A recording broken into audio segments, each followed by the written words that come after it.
भाई,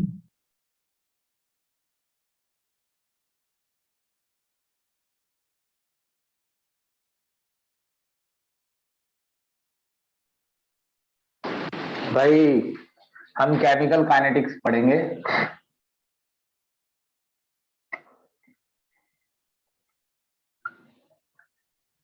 देखो, मुझे पूरा यकीन है कि कुछ बच्चे ऐसे हैं जो इसको नॉर्मली किसी भी स्पीड से समझ लेंगे, कुछ नहीं भी समझ पाएंगे। देखिए, पता नहीं इस चैप्टर के नाम का मीनिंग क्या है, आप वो छोड़िए। देखिए, जब हम किसी भी चीज के रेट की बात करते हैं कि रेट क्या चीज होती है, तो रेट का मतलब होता है जैसे rate of A car. Simple बनाने के लिए, एक कार का रेट, चलने का रेट, किस स्पीड से वो चल रही है। रेट हमेशा स्पीड से बिलोंग नहीं करती है।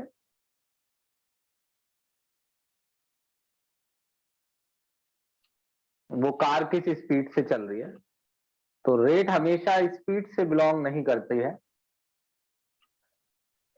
लेकिन फिलहाल हमने रेट ऑफ कार का मतलब स्पीड ऑफ कार ही लिया है। तो रेट ऑफ कार कैसे निकलता है? चेंज इन डिस्टेंस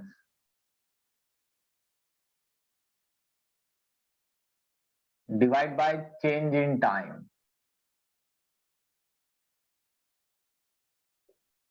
शुरू से ही ध्यान देना। जैसे चेंज इन डिस्टेंस होता है कि फाइनल पोजीशन कहाँ है minus initial position divide by final time minus initial time. ये एक जस्ट टेम्परेरी एक चीज समझाऊंगा मैं।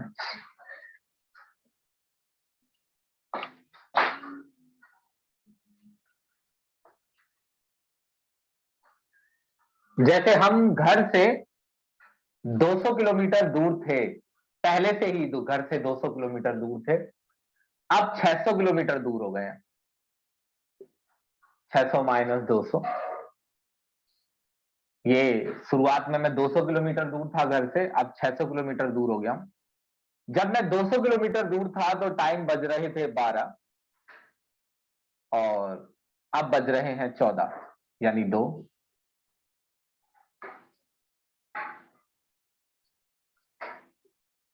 और ऐसे में हम क्या करते हैं कि 400 किलोमीटर डिवाइड बाय 2 आवर और 200 किलोमीटर पर आवर, ये हमारा रेट हो गया।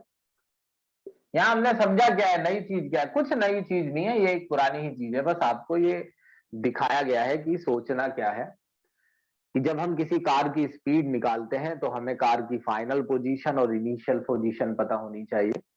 इनिशियल पोजीशन पर क्या टाइम था, फाइनल पोजीशन पर क्या टाइम है, और इससे निकल जाएगा change in time, change in distance. Change in distance divide by change in time, car के चलने का रेट निकल गया।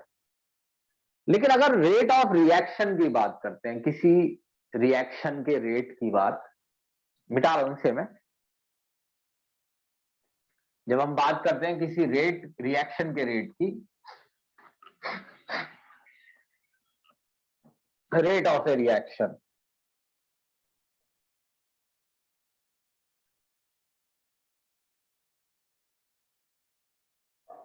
तो ये कुछ ऐसा होता है। देखिए, लेट सपोज मेरे पास एक रिएक्टेंट है ए, और वो बी में बदल रहा है। ध्यान देना, ए के भी 1 मोल है और बी के भी 1 मोल है। ये छोटी छोटी बातों पर ध्यान देना है। एक एक मोल है, ए का 1 मोल है, बी का 1 मोल है। मान लो शुरुआत में मैंने ए के मोल लिए थे 10 मोल पर लीटर।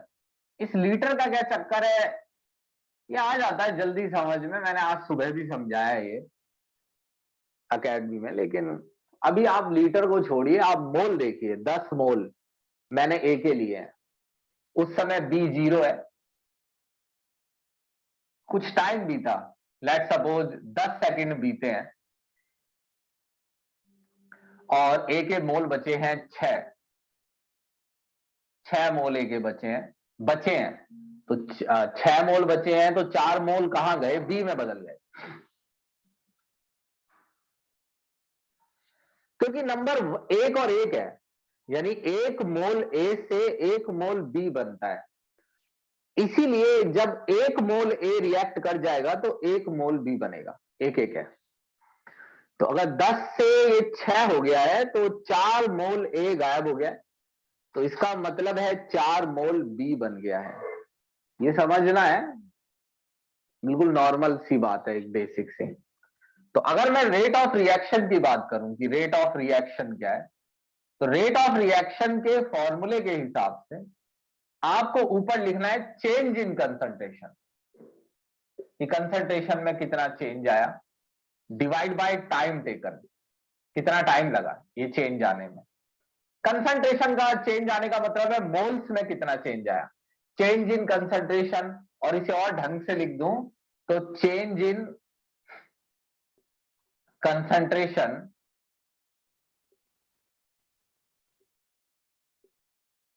Of reactant.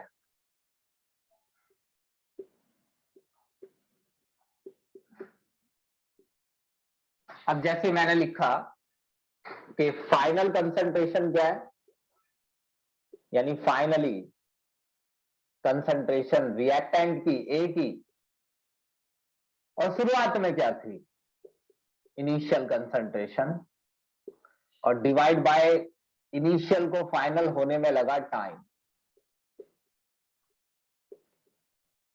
अब जैसे मैंने फाइनल कंसंट्रेशन लिख दी कि भाई फाइनल कंसंट्रेशन है 6 मोल पर लीटर, शुरुआत में थे 10 मोल पर लीटर, टाइम लगा 10 सेकेंड, इससे भी कम ले लो, 2 सेकेंड ले लो, 2 सेकेंड।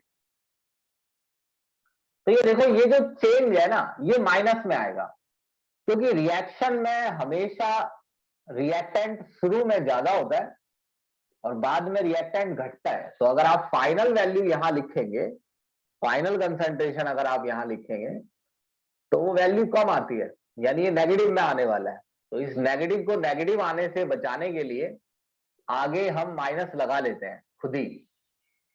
इस माइनस का मतलब ये नहीं है कि रेट माइनस में है, माइनस में नहीं है रेट, दरअसल ये वैल्यू माइनस में आएगी तो ये प्लस हो जाएगी, तो ये फॉर्मूले में लगा रहता है माइनस। तो ये हमारी वैल्यू आ गई कि प्लस में 4 मोल पर लीटर पर सेकेंड, पर 2 सेकेंड, तो रेट हो गया 2 मोल पर लीटर पर सेकेंड, 1 सेकेंड बचेगा ना नीचे। अब इसका मतलब क्या है, चलो मैंने निकाल लिया, ये मेरे को करना जरूरी था क्योंकि यहीं से चैप्टर स्टार्ट होता है। मान लो मैंने निकाल लिया, तो इसका मतलब क्या है, इसका मतलब ये है कि in each second, her second में 2 moles per litre reactant gate convert into product. इसका मतलब ये है कि रिएक्शन में ए के हर सेकंड में 2 मोल प्रोडक्ट में बदल जाते हैं। यानी कि हम रेट ऑफ रिएक्शन में ये बताते हैं कि कितनी तेजी से रिएक्टेंट कंज्यूम हो रहा है, गायब हो रहा है। जब मैं किसी से कहता हूं कि रेट है रिएक्शन का 2 मोल पर लीटर पर सेकंड, तो इसका मतलब होता है कि 1 सेकंड के अंदर 2 मोल ए बी में बदल जाता है। तो आपसे मैं क्या सोचने के लिए कह रहा हूं, मैं आपसे, अगर आपको बिल्कुल भी जानकारी नहीं है चैप्टर की, और नहीं होगी कई बच्चों को, तो आपको जस्ट इतना सोचना है कि जब हम किसी रिएक्शन का रेट बताते हैं तो हम ये बता रहे होते हैं कि 1 सेकंड में रिएक्टेंट के कितने मोल प्रोडक्ट में बदल गए हैं। जब आप ये दिमाग में डाल लेंगे तो किसी भी चीज को समझाना आसान है। मैं बहुत स्पीड से भी समझा सकता हूं, लेकिन फिर से सुनिए। जब हम किसी रिएक्शन में रिएक्शन का रेट बताते हैं तो हम ये बता रहे होते हैं कि कितने मोल रिएक्टेंट के एक सेकंड में डिसअपियर हो रहे हैं, गायब हो रहे हैं, और गायब होकर क्या बनता है, प्रोडक्ट। ये पहली चीज है, ये सिंपल फॉर्मूला आपको लिखना है। Rate of reaction, delta, delta मतलब change, delta are change in concentration, change in, ये स्क्वायर ब्रैकेट का मतलब है concentration, change in concentration of reactant. एक सिंपल लैंग्वेज में रिएक्टेंट के मोल्स में कितना चेंज आया, कितना अंतर आया। जैसे 5 मोल का चेंज आया, यानी 5 मोल गायब हो गया।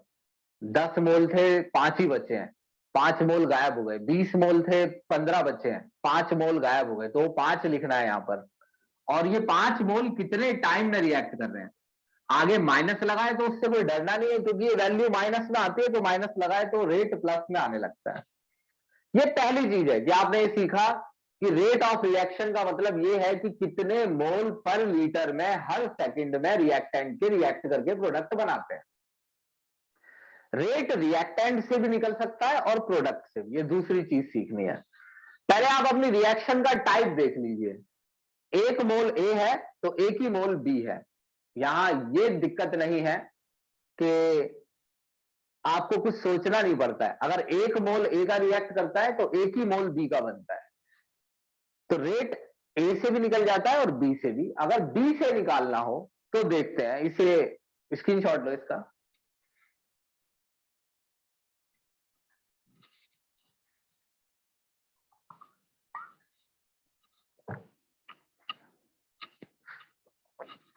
देखो जी,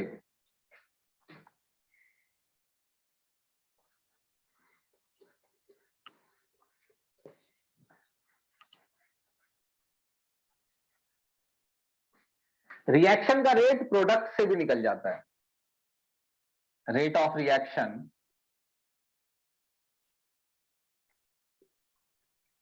इन टर्म ऑफ प्रोडक्ट।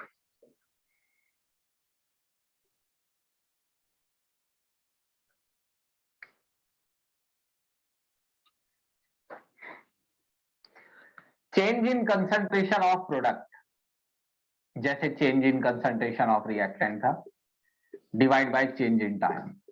बहुत ही, अगर मान लो बहुत ही कुछ भी समझ में किसी के नहीं आता है, तो ये साइन ये बता रहा है कि प्रोडक्ट के मोल में कितना अंतर आया।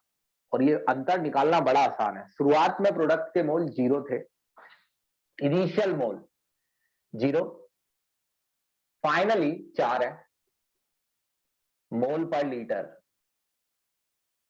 पीछे लिख लेना। और ऐसा हुआ है 2 सेकंड में।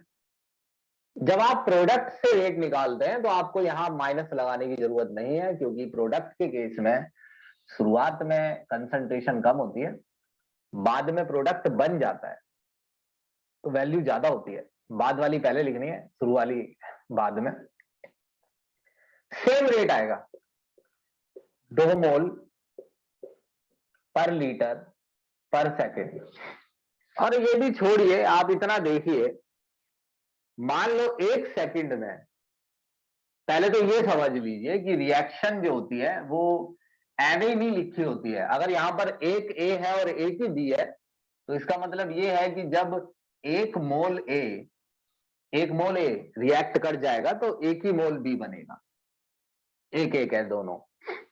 अब अगर ये 2 मोल रिएक्ट करता है 1 सेकंड में, तो 2 मोल ही बी बनेगा 1 सेकंड में। तो रेट ऑफ रिएक्शन में दोनों बातें बताई जा सकती हैं। रिएक्टेंट के मोल हर सेकंड में कितने गायब हो जाते हैं, या प्रोडक्ट के मोल हर सेकंड में कितने बन रहे हैं। अब मान लो एक रिएक्शन ऐसी है जिसमें A plus B arrow C plus D 4 चीजें हैं। लेकिन एक खास बात ये देखनी है कि नंबर अभी भी सबका 1 1 ही है, 1 1 1 1। अगर आप 11th क्लास का पहला चैप्टर जानते हैं तो रिएक्शन को ऐसे हैंडल करना होता है कि अगर 1 मोल ए रिएक्ट करता है तो 1 मोल ए तभी रिएक्ट करेगा जब उसे 1 मोल बी मिलेगा, अकेला रिएक्ट नहीं करेगा। और इससे बनेगा 1 मोल सी और 1 मोल डी। यानी अगर कोई भी चीज, अगर ये 1 मोल गायब हो गया तो यहां अकेला 1 मोल ए गायब नहीं होगा। अगर 1 मोल ए रिएक्ट कर गया है तो समझ लो 1 मोल बी भी गायब हो गया है। और अगर ये गायब हो गए हैं तो समझ लो 1 मोल सी बन गया है और 1 मोल डी भी बन गया है। आप ये बात जानते हैं, लेकिन मैं आपको बता रहा हूं कि क्या याद रखना है, इस पे गौर करना है। अब लेट सपोज के ए की कंसंट्रेशन चेंज हुई। पहले ए की कंसंट्रेशन थी 10 मोल पर लीटर, और 10 मोल पर लीटर से मान लो, ऐसे लिख लो, इनिशियल कंसंट्रेशन थी ए की, शुरुआत में आपने ए लिया था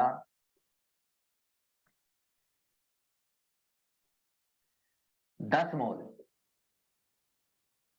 पर लीटर। लीटर लगा के लिखना है, रखना है, मैं बता दूंगा आपको किसी दिन इसका क्या मतलब है। फाइनल कंसंट्रेशन घटेगी, 0 भी हो सकती है, मैं 0 नहीं लूंगा। फाइनल कंसंट्रेशन है ए की 2 मोल, 8 मोल गायब हो गए। तो ये डायरेक्टली लिख दो ना, rate of reaction in terms of A. यानी ए से निकाल रहा हूं मैं रिएक्शन का रेट, क्योंकि मैंने ये पढ़ा है कि रेट किसी से भी निकाल लो सेम आता है। अभी मैंने पीछे देखा, ए से भी रेट आ रहा था 2 मोल पर लीटर पर सेकंड, बी से भी रेट आ रहा था 2 मोल पर लीटर पर सेकंड। तो किसी से भी मैं रेट निकाल सकता हूं। ऐसा शुरुआत में रेट ऑफ रिएक्शन में पढ़ना होता है कि आप रेट किसी से भी निकाल सकते हैं, ए से, बी से, सी से, डी से। अगर ए से रेट निकाल रहे हैं तो ए की कंसंट्रेशन में कितना चेंज आया, कितने का चेंज आया, 10 से 2 8 का, 8 मोल पर लीटर। कितने टाइम में आया है, टाइम आपकी मर्जी है, आपके हाथ में है, ले लीजिए 4 सेकंड। ऐसा 4 सेकंड में हुआ है।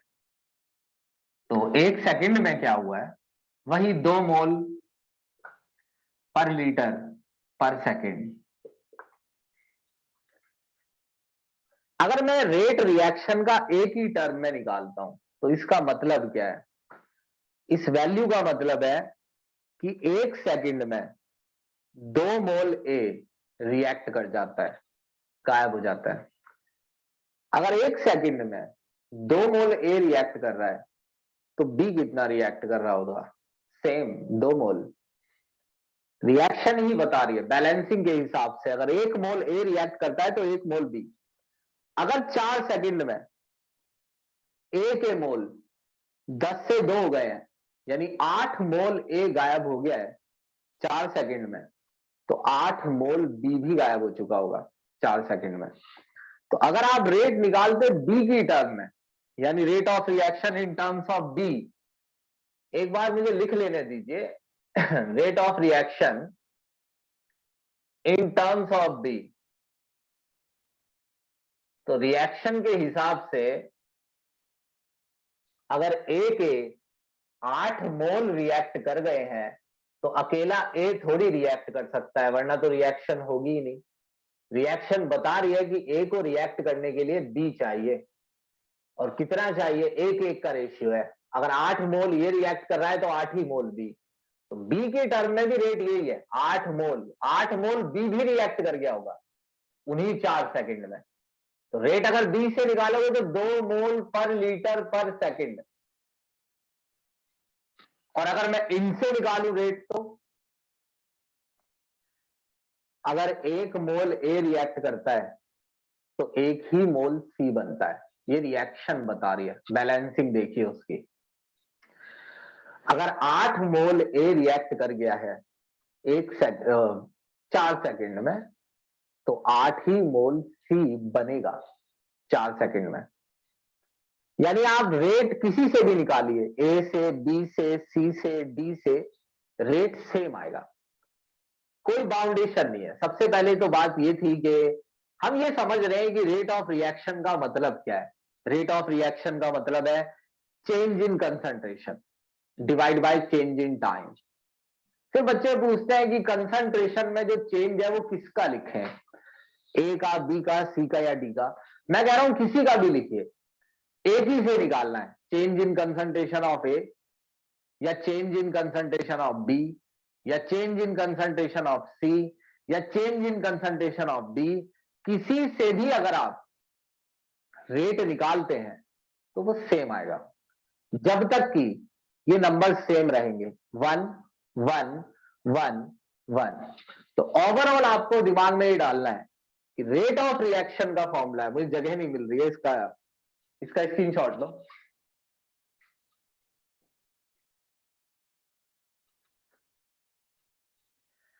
तो ओवरऑल आपको दिमाग में ये डालना है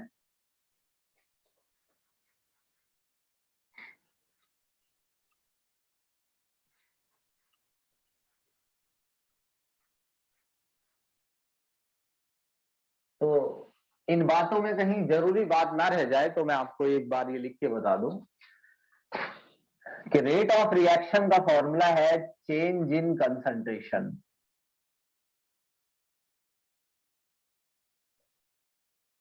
divide by change in time. इससे रेट निकलेगा। कंसंट्रेशन में चेंज होने का मतलब है कि मोल्स में कितना चेंज आ रहा है। अब वो चेंज आप ए के मोल्स में लिखें, या बी के मोल्स में लिखें, या सी के मोल्स में लिखें, या डी के मोल्स में लिखें। अब यहां देखिए अगर 2 मोल ए रिएक्ट कर गया है तो साथ में 2 मोल बी भी रिएक्ट कर जाएगा, और ये रिएक्ट करके जाएंगे कहां, 2 और 2 4 मत कर देना, ये वाली मैथ मत कर देना। 1 मोल ए रिएक्ट करेगा तो 1 ही मोल सी बनेगा। जैसे एक हैंडल और एक सीट लगेगी तो एक ही साइकिल बनेगी, दो नहीं। तो एक ए और एक बी, एक ही सी और एक ही डी, दो नहीं कर देना है। तो अगर इसकी कंसंट्रेशन में 2 मोल का चेंज आया है तो 2 मोल बी भी रिएक्ट करेगा, और जब ये 2 और ये 2 रिएक्ट करते हैं तो ये भी 2 मोल बनेगा और ये भी 2 मोल, यानी सबकी कंसंट्रेशन में चेंज सेम है और वो सेम टाइम में आया है। यानी चारों में से किसी से भी निकाल लो, रेट सेम आएगा। बस यहां माइनस है क्योंकि ये कंसंट्रेशन जो रिएक्टेंट की है वो नेगेटिव में हो जाती है, यहां प्लस है। ये बात बताओ, ये मैंने आपको बहुत ही बेसिक बात बताई है, अगर ये समझ में आता है तो फिर मैं बताता हूँ। इसमें कोई सवाल है तो पूछ लो बेधड़क।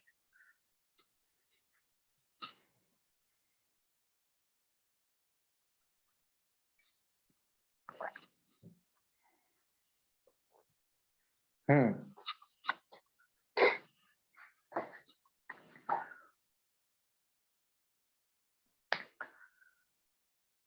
भाई किसी को कुछ पूछना हो तो पूछ लेना 15 सेकंड के अंदर,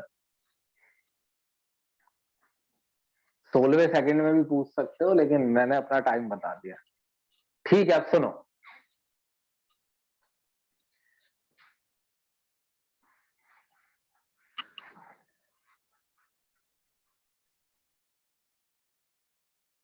थोड़ा स्लो मोशन देखना देखो, लेकिन एक रिएक्शन है N2 प्लस 3H2 और 2NH3। इसमें जो स्टोइशियोमेट्री नंबर है इन्हें कहते हैं स्टोइशियोमेट्री नंबर, स्टोइशियोमेट्री कोफिशिएंट, वो अलग अलग है। अगर मैं इस रिएक्शन के बारे में वर्ड में लिख के बताऊं तो ये रिएक्शन कह रही है कि 1 मोल N2 अगर रिएक्ट कर गया इस रिएक्शन में तो समझ लो 3 मोल H2 गया। फिर भी ये समझ नहीं आता है तो ये बताओ, एक साइकिल बनाने वाली फैक्ट्री में अगर एक सीट लग गई है तो 2 टायर भी लग चुके होंगे साइकिल बनाने में। ऐसे है ये, जितने समय में वो सीट लगी है, एक से एक साइकिल बनी है तो एक सीट लगी है और 2 टायर भी लग गए होंगे।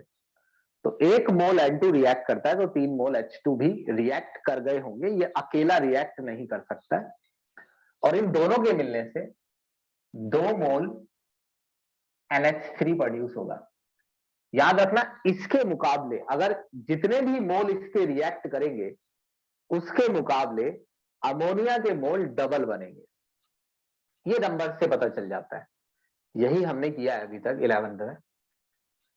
मान लो कि N2 का रेट निकालता हूं मैं, सुनना मेरी बात ध्यान से, कि N2 के 10 मोल रिएक्ट कर गए हैं। ये कंसंट्रेशन में चेंज है, चेंज इन कंसंट्रेशन। लिख दूं, चलो, delta N2, change in concentration of N2, change in time. Minus लगाना है क्योंकि रिएक्टेंट की कंसंट्रेशन में final minus initial, final value छोटी होती है रिएक्टेंट की, इनिशियल बड़ी। शुरुआत में रिएक्टेंट ज्यादा होता है, बाद में कम हो जाता है, तो वैल्यू माइनस आती है, इसलिए माइनस लगा के रखना पड़ता है, प्लस में आएगी। चेंज इन कंसंट्रेशन मान लीजिए 10 मोल है। ऐसा नहीं कि मैंने 10 मोल लिया है, लिया मैंने कितना था पता नहीं, 10 मोल रिएक्ट कर गया है जितना भी लिया था उसमें से, और 10 मोल को रिएक्ट करने में 2 सेकंड लगा है। और इसको फिर और आगे मत बढ़ाओ, मान लो 1 ही सेकंड लगा है। 10 मोल पर लीटर पर सेकंड, 1 सेकंड में 10 मोल अमोनिया रिएक्ट कर गया। तो अगर मैं यही रेट, ये रेट ऑफ रिएक्शन है, मान लेते हैं कि मेरे से उन्होंने ये कहा था ना कि रेट ऑफ रिएक्शन किसी से भी निकाल लो, तो मैंने N2 से निकाला कि N2 से रेट ऑफ रिएक्शन, और अगर मैं N2 से रेट ऑफ रिएक्शन निकालता हूं तो मुझे लिखना होगा change in concentration of N2 और चेंज इन टाइम। एक बच्चा N2 से रेट निकालना नहीं चाहता है, वो रेट निकालना चाहता है H2 से। तो अगर H2 से रेट निकालेगा delta H2 by delta T, तो एक बात सोचनी है छोटी सी और मेरे साथ साथ जवाब देना है। अगर कोई बच्चा N2 से रेट निकालता है और कोई H2 से, और ये कहा गया है या ये मैसेज जा रहा है सभी बच्चों के दिमाग में कि रेट ऑफ रिएक्शन किसी भी रिएक्टेंट और प्रोडक्ट से निकल जाता है। एक बच्चे ने रेट ऑफ रिएक्शन निकालने के लिए N2 का इस्तेमाल किया और एक बच्चा रेट ऑफ रिएक्शन निकालने के लिए H2 का इस्तेमाल करने वाला है। अगर N2 के 10 मोल रिएक्ट करते हैं 1 सेकंड में, तो H2 के 30 मोल रिएक्ट कर जाएंगे, क्योंकि N2 के मुकाबले उसी समय में H2 3 गुना ज्यादा रिएक्ट करता है। ऐसा रिएक्शन की बैलेंसिंग में लिखा है 1:3। तो अगर 1 सेकंड में 10 मोल रिएक्ट कर रहे हैं N2 के, तो फिर तो H2 के हिसाब से रेट आएगा 30 मोल पर लीटर पर सेकंड। तो यानी अगर किसी ने रेट H2 से निकाला तो रेट सेम नहीं आने वाला है, N2 से अलग आएगा और H2 से अलग आएगा। और अगर कोई रेट निकालता है अमोनिया से, प्रोडक्ट से, तो निकालने की जरूरत नहीं, आप यहीं से देख लीजिए। अगर 1 मोल N2 रिएक्ट करता है तो ये 2 मोल बनता है, और अगर 10 मोल रिएक्ट कर रहा है 1 सेकंड में, तो 10 मोल से डबल बनेगा 20 मोल। तो 20 मोल पर लीटर, 20 मोल पर लीटर पर सेकंड। यहां मेरे समझ में आता है कि एक प्रॉब्लम है, प्रॉब्लम नहीं है, ये किस्सा है, किसको समझना होता है। ये छोटी सी बात है जिसको अपने माइंड में क्लियर कर लेना होता है। वो ये है कि अगर रेट ऑफ रिएक्शन का फॉर्मूला ये है कि change in concentration of any reactant और एनी प्रोडक्ट, किसी भी रिएक्टेंट और प्रोडक्ट की कंसंट्रेशन में चेंज लिखो और वो चेंज कितने टाइम में है वो लिखो। अगर हम ऐसा करेंगे तो रेट सेम नहीं आएगा। तो इस हिसाब से तो किसी भी रिएक्शन का एक रेट नहीं होगा, सिर्फ उन रिएक्शंस का रेट एक होगा जिनमें स्टोइशियोमेट्री नंबर सेम है। अधिकतर इक्वेशंस ऐसी नहीं होती हैं, उनमें स्टोइशियोमेट्री नंबर सेम नहीं होते हैं। और अगर स्टोइशियोमेट्री नंबर सेम नहीं है तो N2 के हिसाब से रिएक्शन का रेट ये है, H2 के हिसाब से रिएक्शन का रेट ये है, अमोनिया के हिसाब से रिएक्शन का रेट ये है। अगर आप अमोनिया से पूछेंगे कि रिएक्शन किस रेट से चल रही है तो वो कहेगा 20 मोल पर लीटर पर सेकेंड। H2 से कहेंगे रिएक्शन किस रेट से चल रही है तो 30 मोल पर लीटर पर सेकेंड। N2 से कहेंगे तो वो अलग बताएगा। इसका मतलब रिएक्शन का कोई भी एक रेट नहीं हो सकता है। इस हिसाब से रिएक्शन का कोई भी एक सिंगल रेट नहीं हो सकता है। अलग अलग रिएक्टेंट्स के हिसाब से रिएक्शन का रेट अलग अलग आएगा। और ये सच है कि रिएक्शन का कोई भी एक रेट नहीं होता है। तो फिर ये है क्या, मतलब अगर ये रेट ऑफ रिएक्शन अलग अलग आ रहा है तो तीनों तो रेट ऑफ रिएक्शन नहीं हो सकते। एक्चुअली में ये जो वैल्यू है ये रेट ऑफ रिएक्शन नहीं है, बल्कि ये है rate of disappearance of hydrogen. आप सिर्फ इसमें इतना बता रहे हैं कि हाइड्रोजन किस रेट से गायब हो रहा है, और यहां आप ये बता रहे हैं rate of disappearance of N2, और यहां आप बता रहे हैं रेट ऑफ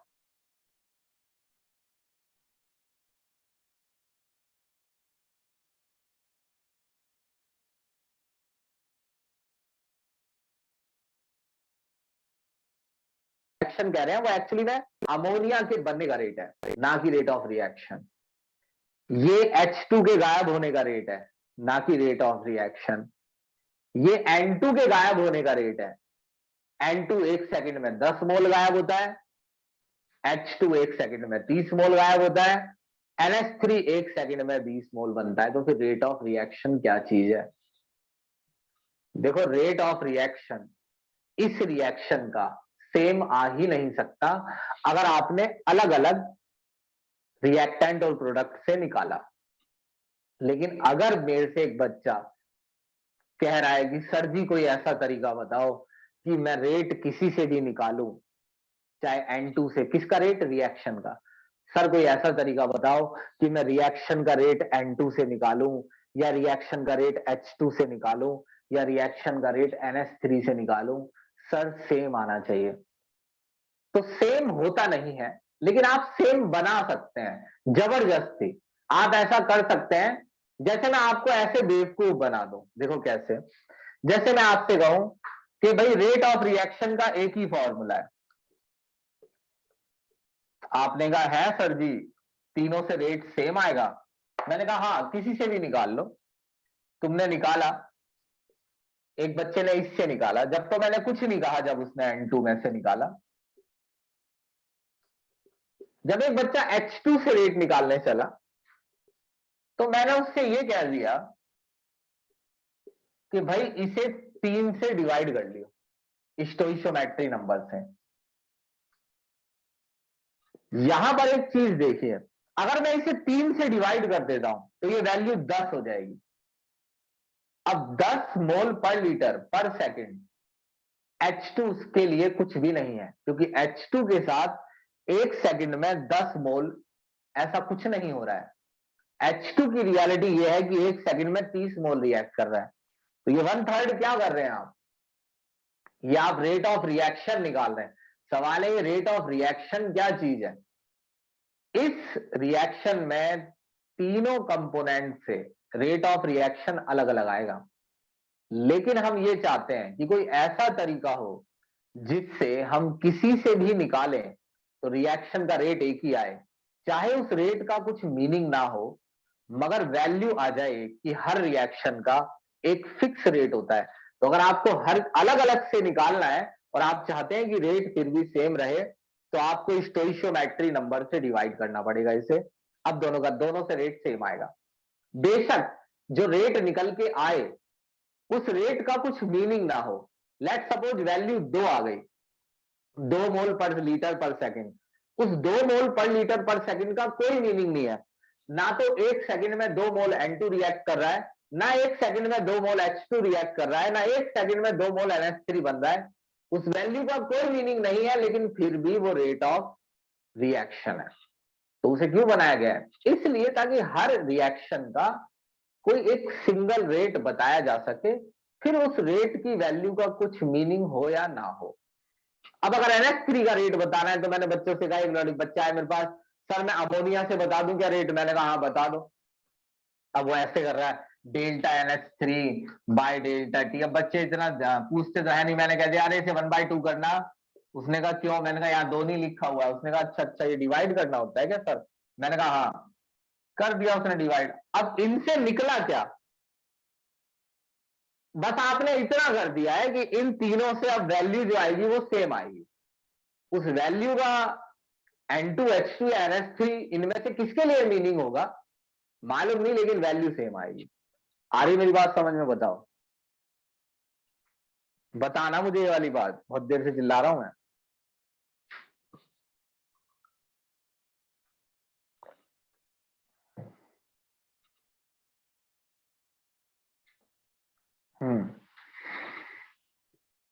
ठीक है,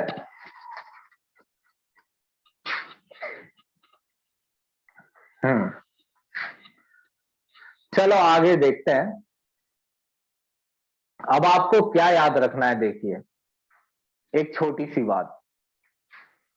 जैसे एक रिएक्शन ऐसे टेढ़ी मेढ़ी आती है, एक क्वेश्चन करके दिखाऊंगा मैं इसका एग्जाम्पल के तौर पर, या जो भी मेरा आगे दिमाग लगेगा वो बताऊंगा।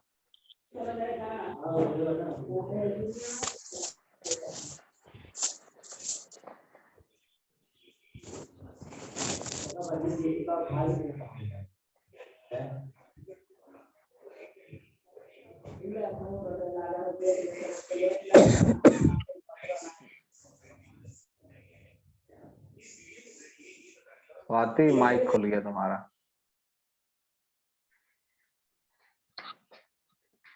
अच्छा ये एक रिएक्शन है 2A plus 3B arrow 4C 5D। अच्छा मैं ऐसा करता हूं, किसी दिन मेरे को रेट निकालना था, नहीं ऐसे नहीं, मान लो ऐसे लिखा है delta A by delta T. क्या है ये? माइनस, रिएक्टेंट है तो माइनस लगा के रखना है। तो ये क्या है? ये है आपका इतना, ये है आपका रेट ऑफ ए, या तो rate of A. Rate of A का क्या मतलब है? ए का रेट, ए का रेट का मतलब ए के गायब होने का rate. Rate of disappearance of A. तो क्या ये रेट ऑफ रिएक्शन नहीं है ना? क्यों नहीं है? क्योंकि इसमें आगे नंबर 2 लगा है, 1/2 करना पड़ेगा। अच्छा जब मैं 1/2 करता हूं तो फिर ये वैल्यू गलत नहीं हो जाएगी? क्योंकि ए के रिएक्ट करने का रेट तो ओरिजिनली ऐसे आएगा, तो 1/2 करने से क्या आएगा? 1/2 करने से रेट ऑफ रिएक्शन आएगा। उसका क्या मीनिंग होगा? कुछ भी मीनिंग हो जाए ना हो, बस उससे होगा ये कि वही वैल्यू रेट ऑफ रिएक्शन की तब आएगी जब आप सेम तरीके से फॉर्मूला बी के लिए लगाएंगे। तो जो वैल्यू निकल के आएगी उसका बी के लिए क्या मीनिंग होगा? कुछ भी नहीं। फिर उस वैल्यू का काम क्या है? मैं बार बार वही बात बोल रहा हूं, आप वही पूछ लेंगे अभी मुझसे, और मैं वही बोल रहा हूं कि रेट ऑफ रिएक्शन का कई रिएक्शंस में कुछ मीनिंग ही नहीं होता है उस वैल्यू का। मगर क्योंकि हमें क्या करना होता है कि हर रिएक्शन को एक रेट देना होता है। अगर मैं किसी एक पर्टिकुलर रिएक्शन को एक ही रेट देना चाहता हूं, और मैं चाहता हूं कि मैं रेट किसी से भी निकालूं तो रेट सेम आए और वो रेट बोला जाए रेट ऑफ रिएक्शन, तो आपको जस्ट जो भी स्टोइशियोमेट्री नंबर है उससे डिवाइड करते जाना है। तो रेट आप इससे निकालेंगे वो भी सेम आएगा, और इससे निकालेंगे वो भी सेम आएगा। जो ये रेट आएगा अब वो रेट ऑफ रिएक्शन होगा। अगर इतना हिस्सा आप देखेंगे तो ये है rate of disappearance, rate of disappearance of H2, H2 के गायब होने का रेट। और ये जो पूरा है, ये पूरा, ये रेट ऑफ रिएक्शन है। बताओ, रेट ऑफ रिएक्शन है।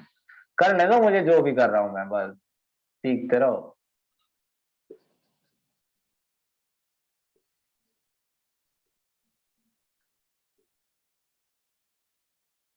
सी से निकालूंगा, 1/4 कर दूंगा, तो 1/4 करने से सी का रेट निकलेगा? नहीं।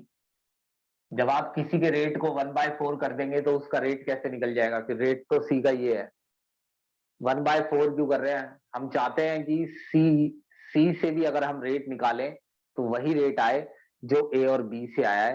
हालांकि उस वैल्यू का ना तो ए के लिए कोई मीनिंग है, ना बी के लिए, ना सी के लिए, मगर फिर भी हम जमाने से ये कह पाएंगे कि ये रेट ऑफ रिएक्शन है। और हम बच्चों को एक फिक्स फॉर्मूला दे पाएंगे जिससे कि बच्चे ये समझेंगे कि रेट ऑफ रिएक्शन किसी से भी निकाला जाए सेम आता है, जबकि हमने उसे जबरदस्ती सेम बना लिया है। ये क्या है इतना? ये है rate of appearance, rate of appearance of C, यानी सी के बनने का रेट। कभी आप भूल जाए तो इसमें से देख लेना।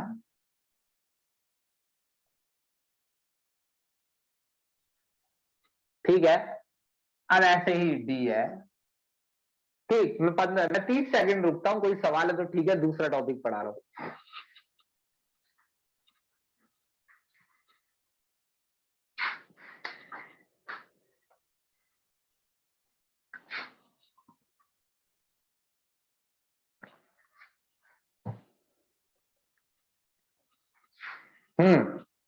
सुना, मेरी बात सुनना।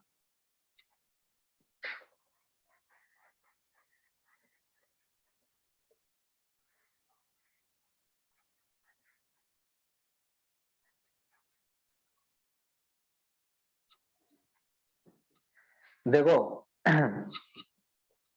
हर टॉपिक में लेक्चर देने की मेरी बहुत लिमिट है, बहुत देर तक बोलने की,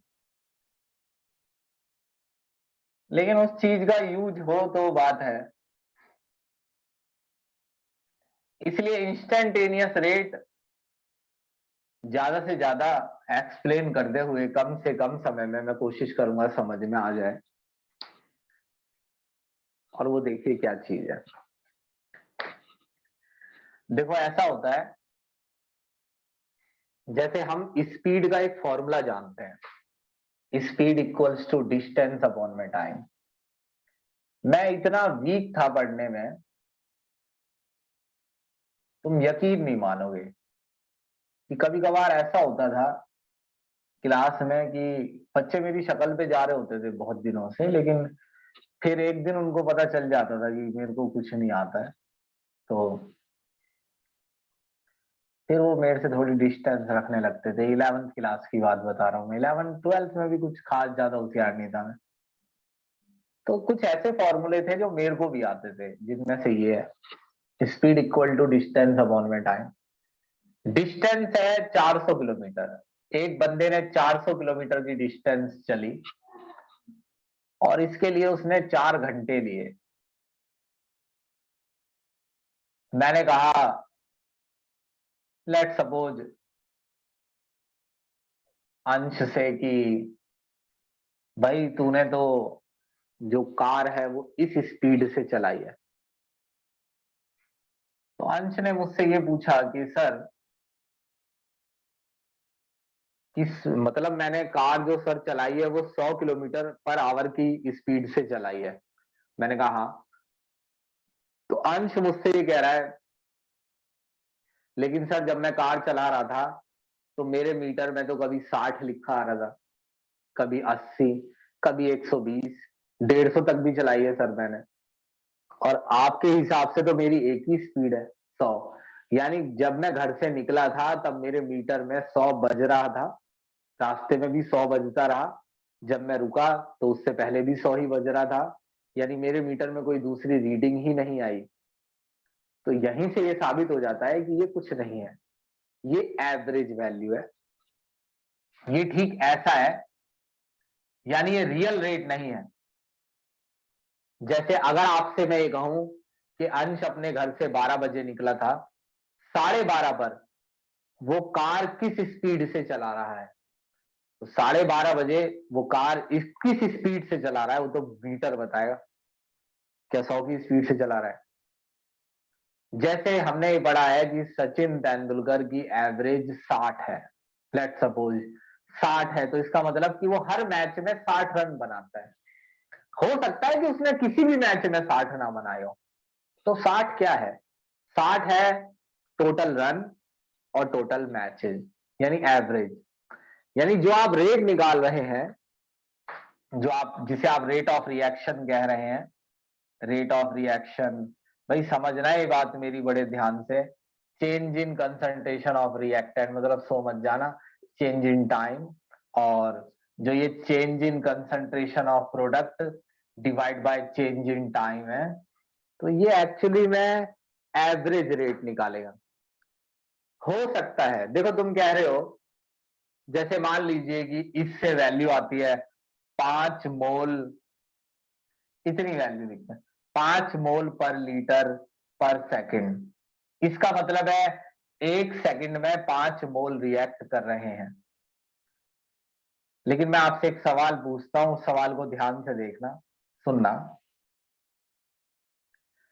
मान लो कि आखिरी का सेकंड चल रहा है, रिएक्शन खत्म होने वाली है, और आखिरी के सेकंड में 5 मोल रिएक्टेंट बचा भी नहीं है, तो 5 मोल रिएक्ट कैसे करेगा?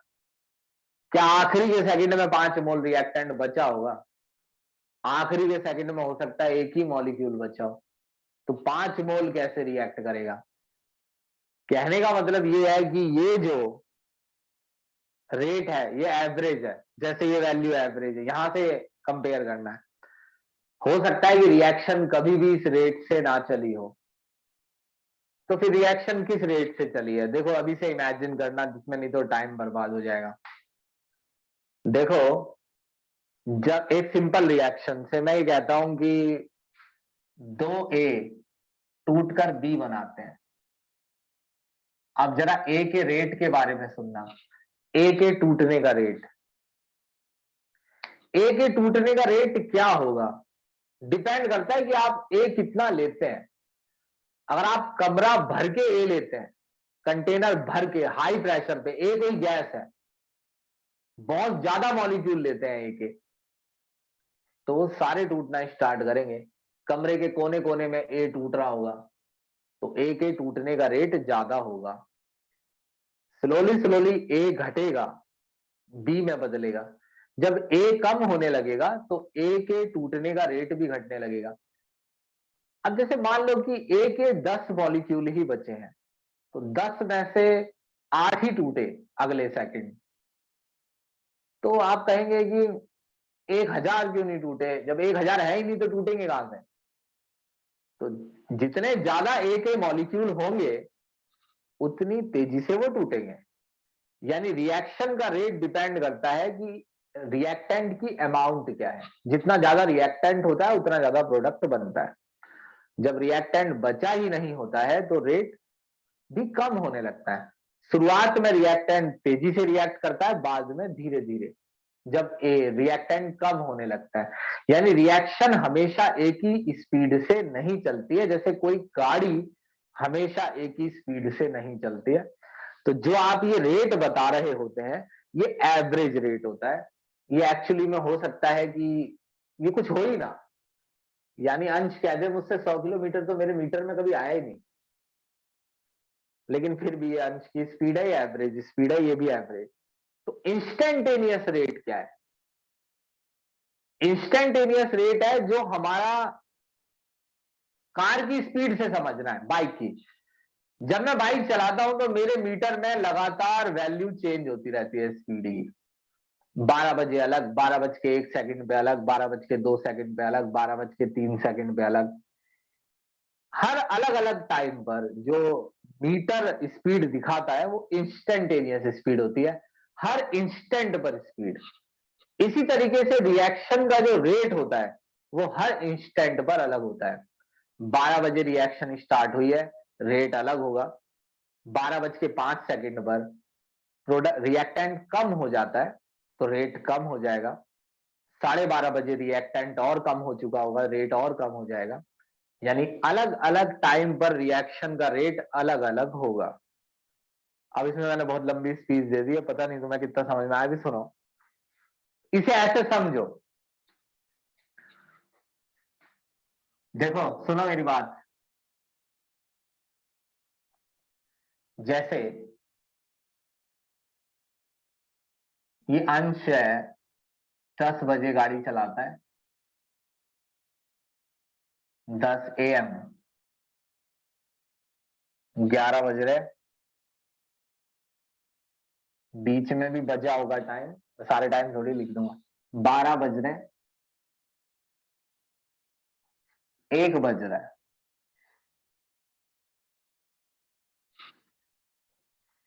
तो देखो, एक तो होता है कि 10 से 11 के बीच में स्पीड निकालो, ये तो हो गया एवरेज। आपने टाइम इंटरवल दे दिया, और जो हमारा फॉर्मूला है ना स्पीड, उसमें लिखा होता है चेंज इन डिस्टेंस। हम शॉर्ट में डिस्टेंस लिख लेते हैं, लेकिन वो चेंज इन डिस्टेंस होता है। आखिरी का टाइम चल रहा है, जरा ध्यान से सुनना, यहीं से शुरू करूंगा मैं अगली क्लास में, चेंज इन टाइम। हो सकता है मैं ज्यादा समझा रहा हूँ, लेकिन तुम मुझे पागल मत समझना। मैं मुझे समझाते समझाते ध्यान नहीं रहता है कि मैं कितनी बार बोल रहा हूँ उस बात को। स्पीड है change in distance divide by change in time. इसमें एक गड़बड़ है।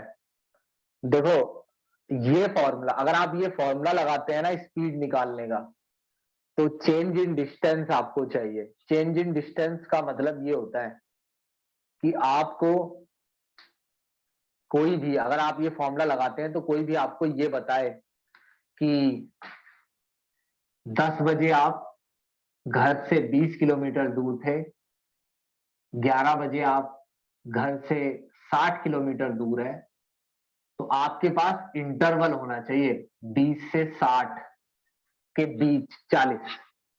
तो आप चेंज इन डिस्टेंस, तो आपके पास दो डिस्टेंस होनी चाहिए, इनिशियल, फाइनल। तो आप तभी यहां पर चेंज इन डिस्टेंस लिख पाएंगे। या फिर आपको कोई डायरेक्ट ये बता दे कि 40 किलोमीटर चले हैं जी, यहां पर भी आपको चेंज इन डिस्टेंस ही बता रहा है कि 40 किलोमीटर चले हैं। इसमें दो टाइम इंटरवल होते हैं, 10 बजे से लेके 11 बजे तक। वही टाइम इंटरवल आपको यहां लिखना होता है। लेकिन तब क्या, जब टाइम इंटरवल ना हो तो ये फॉर्मूला काम नहीं करता है। जैसे कोई मुझसे कह रहा है 12 बजे बताओ स्पीड, यहां ध्यान दो, वो मुझसे ये नहीं कह रहा है 10 से 12 के बीच बताओ। आपकी गलत फहमी, आप अगर ऐसे हिसाब लगा रहे हैं कि 10 बजे वो चला था और 12 बजे तक स्पीड पूछ रहा है, 12 बजे तक नहीं पूछ रहा है, 12 बजे मीटर में क्या बज रहा है, गाड़ी के मीटर में क्या बज रहा है वो पूछ रहा है वो। यहाँ टाइम इंटरवल नहीं है। और आप यहाँ 12 नहीं लिख सकते हैं। अगर आप यहाँ 12 लिखते हैं तो उसका मतलब होता है गाड़ी 12 घंटे चली है, तो इसका मतलब ये नहीं है। ध्यान दो, वो कह रहा है 12 बजे स्पीड बताओ, तो यहाँ 12 थोड़ी लिख दोगे आप। और 12 बजे, 12 बजे चेंज इन डिस्टेंस क्या होता है, सही बताऊं तो 12 बजे मैं एक ही जगह पर खड़ा होऊंगा। या तो मैं 12 बजे भजनपुरा स्टैंड से निकल रहा था एक पर्टिकुलर जगह से, यानी यहां पर अगर टाइम इंटरवल नहीं हुआ, अगर एक फिक्स टाइम दे दिया कि 12 बजे स्पीड बताओ, तो वहां पर चेंज इन डिस्टेंस नहीं होगा, तो ये फॉर्मूला नहीं लगेगा। आप मेरी ये बात अगर समझ रहे हैं तो मुझे एक बार बताइए, फिर मैं बताता हूं फाइनली क्या करना है। बताओ, अगर एक ही टाइम इंटरवल दे दिया तो ये फॉर्मूला नहीं लगेगा, मैं ये कह रहा हूं।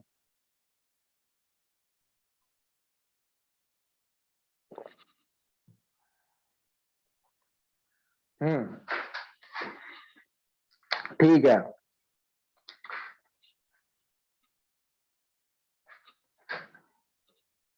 अब देखो,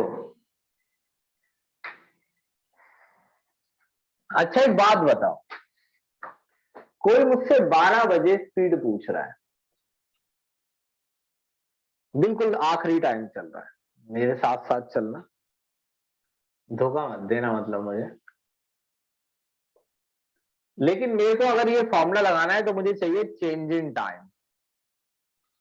अच्छा अगर मैं 12 से थोड़ा सा पहले चलूं, 11:59 59 सेकंड, समझ गए तुम, 11 बज रहे हैं, 59 मिनट हो गए होंगे, 59 सेकंड है, ये सेकंड है, ये मिनट है,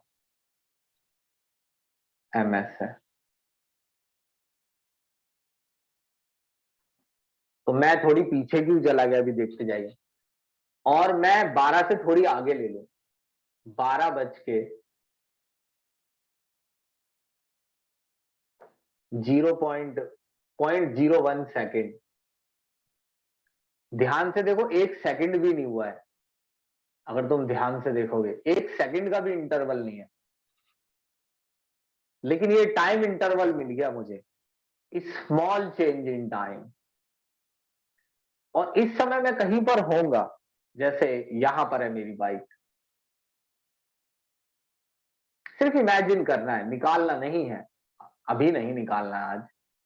इस समय मैं कहीं पर हूं और थोड़ी देर बाद, चाहे मैं 1 मीटर दूर हूं लेकिन हूं, तो मुझ पे चेंज इन डिस्टेंस भी है, अब चेंज इन टाइम भी है, चेंज इन स्पीड डिस्टेंस।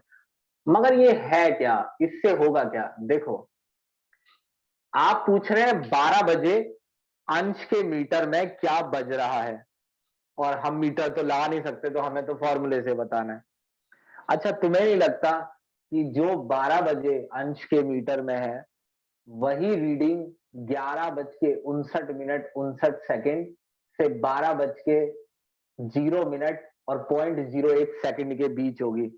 क्या अंश एक ऐसी गाड़ी ले रहा है जो 1 सेकंड से भी कम हिस्से में 60 से 160 पर पहुंच जाती है? नहीं ना।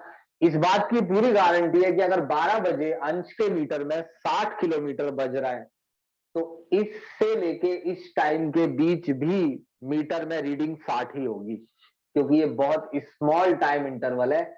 एक्चुअली में अगर ध्यान से देखो तो ये 12 ही बज रहे हैं, लेकिन मैंने टाइम इंटरवल ले लिया फिर भी। तो अगर मैं ले सकता small change in time dt, small change in time और small change in distance, small change in distance लिखते कैसे हैं, ds।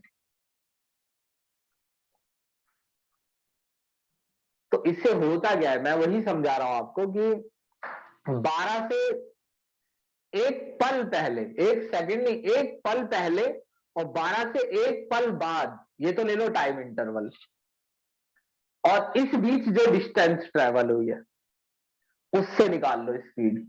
बच्चे अगर कहते हैं कि भाई वो तो 12 बजे पूछ रहा है, आप ये यहां से यहाँ के बीच बता रहे हैं, अरे जो 12 बजे स्पीड होगी वही 12 से एक पल पहले और एक पल बाद होगी ना। तो small change in distance, small change in time, small change in distance, यानी कि जो इंस्टेंटेनियस रेट होता है ना रिएक्शन का, रिएक्शन पे आ जाओ फटाफट, माइंड चेंज कर लो। इंस्टेंटेनियस रेट जो होता है ना रिएक्शन का, वो small change in concentration, D का मतलब स्मॉल चेंज, और small change in time -dr/dt होता है, सर स्मॉल इन। हाँ एक बंदे का लीव हो गया, उसे फिर से एंट्री दे दो। खत्म हो गया, वंश नहीं, जस्ट मित्तल है। अभी लीव हुआ, उसका तुरंत मैसेज आ गया कि एंट्री के लिए बोल रहे देखो वंश मित्तल और जतिन दो ऐसे आदमी हैं, अगर मैंने मैसेज डाल दिया कि आज फीस देनी है तो शाम नहीं हो पाएगी बेटा, फीस मिल जाती है, इसलिए मेरे फेवरेट स्टूडेंट है। देखो इंस्टेंटेनियस रेट -dr/dt, अगर आपको -dr/dt समझ में आ गया है तो ठीक है, अब यहां चिल्लाने की कोई जरूरत नहीं है, हो गया। 1 घंटा बोला है मैंने पूरा, बताओ आ गया समझ में? इंस्टेंटेनियस रेट रिएक्शन का -dr/dt क्यों लिखा है, -dr/dt समझ में आ गया, हो गया ये। पता नहीं चला क्या तुम्हें?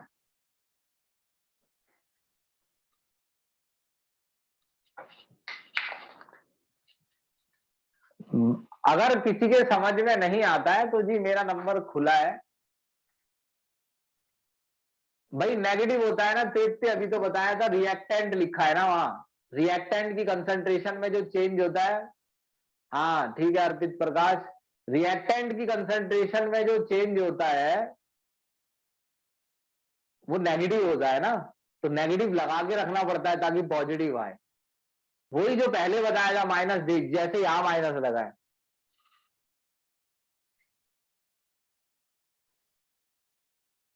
ठीक है जी। तो देखो ये पार्ट जो है चैप्टर का वो मेरे को भी बोरिंग लगता है, ऐसा नहीं कि तुम्हें ही लगता है, और ये मेरे को पता है कि तुम में से जो 50% बच्चे हैं उनको ये मैंने पहले ही पढ़ा दिया था। लेकिन आगे का पार्ट ऐसा नहीं है, वो आप सभी को समझना पड़ेगा। केमिकल काइनेटिक्स फिजिकल केमिस्ट्री का चैप्टर है, इलेक्ट्रो भी, और इसमें न्यूमेरिकल ही आते हैं सिर्फ। जो चैप्टर सीरियल वाइज पढ़ेगा उसे मैं पढ़ाऊंगा, जो भी पढ़ता है। फिर भी अगर आपको लगता है कि नहीं सर मेरे को ये चीज पढ़ा दो, तो मुझे जगह बता देना कि किस जगह पर आना है पढ़ाने के लिए, मैं आ जाऊंगा, और टाइम बता देना, मैं अपने अकॉर्डिंग टाइम बता दूंगा। ठीक है जी, चलिए जी बाय। सर इसके बाद इनऑर्गेनिक कराओगे, ऑर्गेनिक चलेगी फिर? जो जिसका नंबर आएगा, फिफ्थ का आएगा, सिक्स तो शायद सिलेबस में ही नहीं है, पता नहीं मुझे, सिक्स है नहीं सिलेबस में। फिर एट्थ का आएगा, नाइन्थ का लास्ट में ऑर्गेनिक पढ़ाऊंगा। फिर ऑर्गेनिक के लिए असेंडिंग डिसेंडिंग समझाऊंगा, एडिशन एंड एलिमिनेशन फिर से समझाऊंगा, चेन बनाएंगे, फिर दोबारा चैप्टर पढ़ेंगे। ठीक है जी बाय बाय।